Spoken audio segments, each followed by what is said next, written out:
Hilketa matxista salatzeko elkartaratze isila egin dute gaur eguerdian udaletxeko plazan. Elias Kerejeta Zine Eskolako ikasleek bideoarte erakustaldiaren programazioa diseinatuko dute eta Iruñeko kale eta txokoetan ikusgai egongo da gabonetan. Iruñeko udalak lankidetza hitzarmen bat sinatu du eskolarekin ekimena bultzatzeko. Osasunak urriaren 25 irekiko du Buztintxurin, ospitalez kanpoko larrialdietako bigarren zentroa Iruñako eta eskualdeko helduentzat.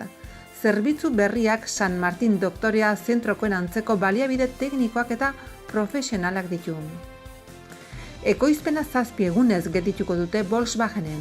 Urriaren 26an eta azaroaren 2an, 5an eta 9an etengo dute landabengo ekoizpena eta gutxieneko lan taldea deituko dute lanera. Euskara bideak osasun arloko zein liburutegietako langilei zuzendutako ikastaroak antolatu ditu. Programa trinko eta espezifikoen eskaintzari atxiketako ikastaro hauetan izena emateko epea azaroaren 19-23 bitartean egin ahalko da. Ezagutu ditzagun gaurko urriaren 24ko lerroburuak. Hilketa matxista salatzeko elkarretaratze isila egin dute gaur eguerdian udaletxe plazan. Hil eginda pasaden astean Iruñan bikotekideak etxeari zu emanda zauritu zen emakumea. Yolanda Jaén Gomez 50 urtekoa. Gizona herenegun atxilotu eta espetxeratu zuten. Aurrekaria ditu eta emakumearekiko urruntzea agindu bat ere bazuen. Nafarroko gobernuak eman zuen emakumearen heriotzaren berri atzo arratsaldean. Hasiera batean Iruñako instrukzio epaitegiak hartu zuen ikertzeko ardura, gertaerek indarkeria matxistarekin lotura izan zezakelakoan. Hala, emakumearen kontrako indarkeriaren epaitegiak hartu du auziaren instrukzioa. Herenegun atxilotu zuten gizona eta behin-behinean espetxeratzeko agindu zuen epaileak, etxeari su ematea eta emakumea hiltzen saiatzea leporatuta. Sutea Iruñako kale nagusiko 55. zenbakian gertatu zen pasaden astean. Emakumeak zauri larriak zituen eta Zaragozako Miguel Serveto ospitalera eraman zuten. Emakumeaz gain sutearen ondorioz haren bikotekidea ere artatu behar izan zuten Iruñako ospitalean. Eta arekin batera beste 4 pertsona, 32 eta 60 urte artekoak, haietako bat, sua itzaltzeko operatiboan parte hartu zuen udaltzaina da. Nafarroko gobernuak gaitzetsi egin du hilketa eta jakinarazi du herri akusazio gisa aurkeztuko dela erasotzailearen aurkako epaiketan. Gobernua genero indarkeriaren aurka duen protokoloari jarraikiz. Hildako emakumearen familiari eta haren gertukoei babesa eta elkartasuna helarazi die. Eta elkarteratze bat eginda gaur eguerdiko 12an Iruñako udaletxeko plazan. Halaber, deia eginda gaur hilketa salatzeko egingo diren mobilizazioetan parte hartzeko. Mugimendu feministak esaterakoz, 8 iragarri du berea udaletxe plazan izango da hori ere. Elias Kerejeta Zine Eskolako ikasleek bideoarte erakustaldi baten programazioa diseinatu dute gabonetan Iruñeko kale eta txokoetan ikusgai egongo dena. Iruñeko udalak lankidetza hitzarmen bat sinatu egin du eskolarekin ekimena aurrera eramateko. Elias Kerejeta Zine Eskolako ikasleek bideoarte erakustaldi berriaren programazioa diseinatuko dute eta Iruñeko aldezarreko kale eta txokoetan ikusgai egongo da gabonetan.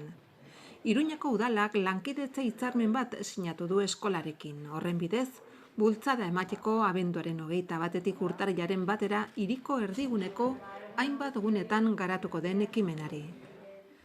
Eskolako ikasle batzuk Iruñara etorri dira proiekzio guneak bisitatzera erakustokiak ezagutzeko. Prentsaurrekoan Iruñako udaleko kultura eta hezkuntzako zuzendari Maitena Muruzabalek eta Elias Kerejeta Zine Eskolako zuzendari Carlos Mugirok aurkeztu dute ekimena. Otras luces bestelako argiak bideoarte erakusketaldi egonkortuko duena, lehen 2 edizioen ondoren. Erakusketaldi horren bidez, udalak hiri eremua ireki eta indartzeko asmoa du. Kultura helburu hartuta eta arte adierazpen garaikideak bultzatu eta hedatu nahi ditu ere, haren diziplina guztietan. Kultura eta hezkuntzako alorrean lankidetza hori oso ongi baloratzen da, bai programaren edapena eta kalitatea bultzatzen duelako, bai euskarri lagungarria delako ikus-entzunezko komisariotzaren esparruan prestatzen ari diren talentu gazten profesionalizazioan. Elias Kerejeta Zine Eskola Gipuzkoako Foru Aldundiko Kultura Departamentuak sortu eta finantzatu zuen, eta Tabakaleran du egoitza, kultura garaikideko nazioarteko zentroan. Eskola horren helburua begirada integrala duten zinemagileen agerpena bizkortzea da. Hoiek errealitate zinematografiko berriak sortzeko gai izango baitira eta horretarako honako 3 graduondo programa bereizi hauek ditu. Artxibo lana, sorkuntza eta komisariotza graduondoko ikasleak, otras luces bestelako argiak, bideoarte, erakusketaldiaren programazioaren diseinua egiteaz arduratuko dira. Maria Palacios Cruz ikuskaria eta koordinatzailea. Udala erakusketaldia antolatzeaz eta hori gauzatzeko azpiegiturak jartzeaz arduratuko da, baita edapen materialaz eta erakusketa eskubiderako kudeaketaz eta ordainketaz ere. Guztira kostua 25.000 euroko izango da gehienez ere. Zine eskolarekin da eta Iruñan egiten dugun bestelako argiak programarekin. Bestelako argiak, dakizuenez, abenduan egiten den bideoarte erakusketa da, kalean egiten den erakusketa, beti arloan artea kalera atera nahi dugu, eta nahiz eta negua izan polita da dugun iluntasuna audiovisuala ere, bideoartea kalera ateratzeko. Urriaren 25ean bihar Buztintxurin Osasunak ospitaletik kanpoko larrialdietarako bigarren zentroa irekiko du. Iruñeko eta eskualdeko helduentzat izango da zerbitzua eta San Martin doktorea zentroaren antzeko baliabide teknikoak eta profesionalak izango ditu. Osasun departamentuak ostegunean urriaren 25an abian jarriko du ospitalez kanpoko larrialdietako zentro berria Iruñeko Buztintxuri auzoko osasun zentroan. Modu horretan arratsaldez zerbitzuri eskainiko zaio biztanleriari oro har, eta bereziki hiriburuaren iparraldeko biztanleei. Buztintxuri eskualdeko larrialdietako bigarren zentroa bilakatuko da, ekipamentu mediko eta osasun profesionalen talde oso batekin. Era horretan, Nafarroko hiriburuan ere kokatzen den San Martin doktorea zentroarekin parekatzen da, laguntza gaitasunaren aldetik. Zerbitzua arratsaldez emango du, helduen larrialdietarako eta San Martin doktoreak erreferentziazko zentroa izaten jarraituko du helduen eta pediatriako larrialdietarako arratsaldez naiz gauez. Instalazioak egokitzeko eta ekipo medikoak erosteko 283.708 euroko inbertsio egin behar izan da. Erradiologia gela eta triaje gela ditu larrialdiak baloratu eta lehenesteko. Konsulta medikoak eta erizaintzakoak eta erreanimazio eta obserbazio gela ere bai. Erradiologiako taldeak goizez ere hartatuko ditu osasun zentroetatik bidalitakoak. Era horretan herritarrek eskuragarriago izango dute zerbitzua eraginkorragoa izateaz gain. Halaber bizi euskarri aurreratuko ambulantziaren edo ziu mugikorraren basea izango da, eta eguneko 24 ordutan emango du zerbitzua 112 SOS Nafarroa larrialdietako zentroarekin koordinatuta. Kokapenari esker Iruñeko auzoetan eta eskualdeko herrietan, Argaren iparraldekoetan erregistratutako denbora mendeko larrialdien erantzun denborak murriztu ahal izango dira. Zerbitzuaren ordutegia, 3:00 8:00 bitarteko izango da astegunetan eta goizeko 8:00 arratsaldeko 8:00 bitartekoa larunbatetan, igandetan eta jaiegunetan. 10 arte luzatzea aurreikusten da datorren urtearen hasiera aldera. San Martin doktorea zentroak egungo ordutegia mantenduko du, hau da, 3:00 hurrengo eguneko 8:00 bitarte astelehenetik ostiralera eta 24 ordutan larunbatetan, igandetan eta jaiegunetan. Zentro berria irekitzearekin batera Iruñeko eta eskualdeko laguntza baliabideak berrantolatzeko prozesua garatu da. Larrialdien eta ospitalez kanpoko emergentzien arreta integrala hobetzeko asmoarekin. Zerbitzuaren kalitateari naiz erantzuteko gaitasunari dagokionean. Hobekuntza horren esparruan Buztintxurik eta San Martin doktoreak hartuko dituzte orain arte arratsaldez Ermitagainako eta Arrotxapeako zerbitzu periferikoak Iruñan eta Burlatakoek ematen zituzten larrialdiak.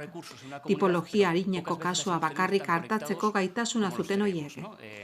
Hiru zentro periferikoetan erizaintzako langileak egongo dira denboraldi baterako arratsaldez oinarrizko larrialdiak hartatu eta baliabideen berrantolaketari eta Buztintxuriko zentroaren irekierari buruzko informazioa biztanleei emateko.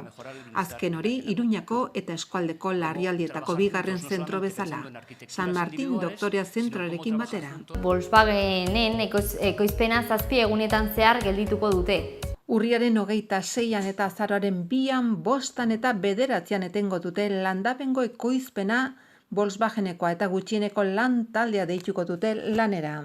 Atzo jakinarazi zieten langilei erabakia Volkswageneko zuzendaritzak. Aurreikusita zeuden 5 egunei 2 gehitu dituzte. Hala, 7 egunez etengo dute autoen ekoizpena, motor faltagatik.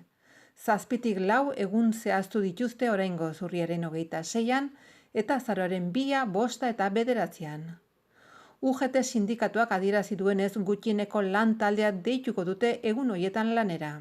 Egoerak noiz arte iraungo duen galdetuta zuzendaritzak jakinarazi du Alemaniatik ez dietela galdera erantzun. Baieztatu dute diesel motorren salmenta gutxitu dela, hala ere Nafarroko Volkswagenen eskaera kopurua mantendu dute. 55.759 auto. Euskara Bideak osasun arloko zein liburutegietako langileei zuzendutako ikastaroak antolatu ditu. Programa trinko eta espezifikoen eskaintzari atxikitako ikastaro hauetan izena emateko epea azaroaren 19tik 23 bitarte irekita izango. Euskara Bidea Euskararen Nafar Institutuak Nafarroko toki, foru zein estatuko administrazioetako langile finkoei eta kontratudunei zuzendutako euskara ikastaroen eskaintza prestatu du. Izen ematiko epea azaroaren 19an irekiko da erakunde autonomoaren webgunean.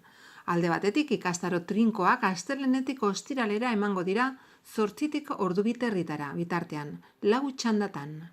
Lehenbiziko txanda urtarrilaren 8an hasi eta otsailaren 4 arte luzatuko da.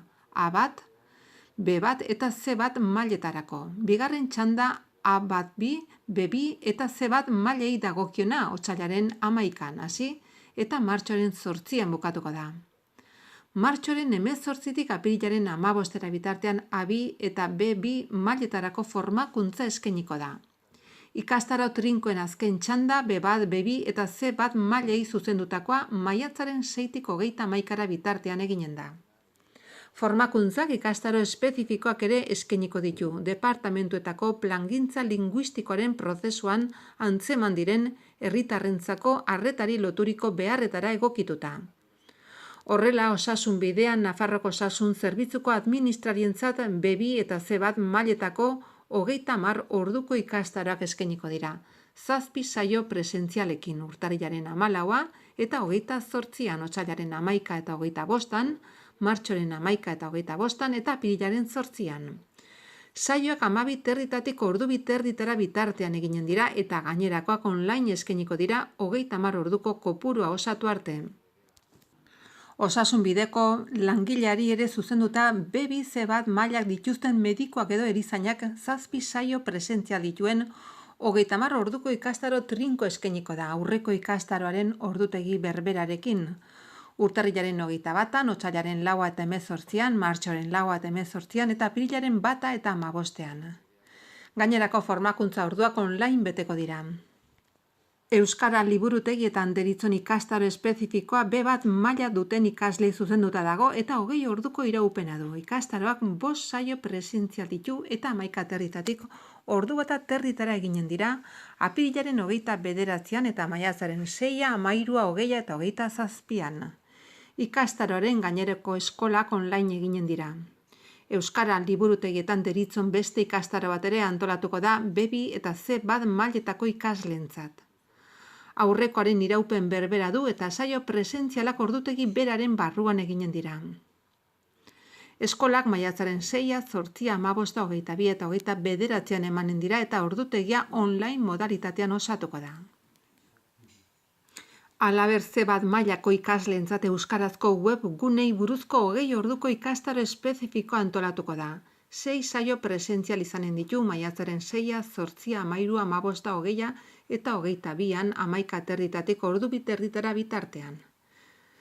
Saio presentzial guztiak euskera bideko ikasgeletan eginen dira Bartolome de Karrantza kaleko 5ean, Jose Maria Iribarren ikastetxeko sarrera nagusian.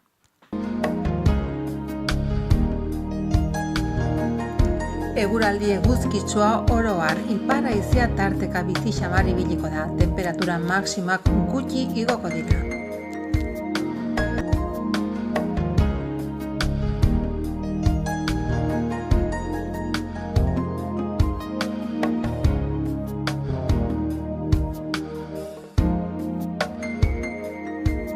Ostegun goizean lanbroa eta lainoa eguzkitsu egongo da, haizea aldakor ibiliko da, arratsaldean iparraldetik finkatu eta indartu egingo da.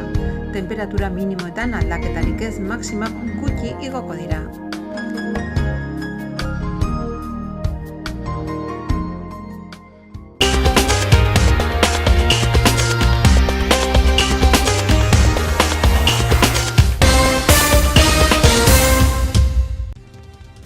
Hilketa matxista salatzeko elkartaratze isila egin dute gaur eguerdian udaletxeko plazan.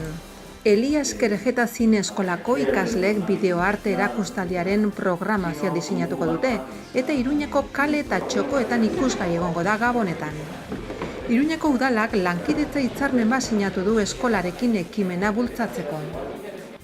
Osasunak urriaren 25 irekiko du Buztintxurin, ospitalez kanpoko larrialdietako 2. zentroa Iruñako eta eskualdeko helduentzat. Zerbitzu berriak San Martin Doktorea zentrokoen antzeko baliabide teknikoak eta profesionalak ditu. Ekoizpena 7 egunez geldituko dute Volkswagenen. Urriaren 26an eta azaroaren 2an, 5an eta 9an etengo dute landabengo ekoizpena eta gutxieneko lan taldea deituko dute lanera. Euskera bideak osasun arloko zein liburutegietako langilei zuzendutako ikastaroak antolatu ditu. Programa trinko eta espezifikoen eskaintzari atxikitako ikastaro hauetan izena emateko epea azaroaren 19-23 bitartean egin ahalko da.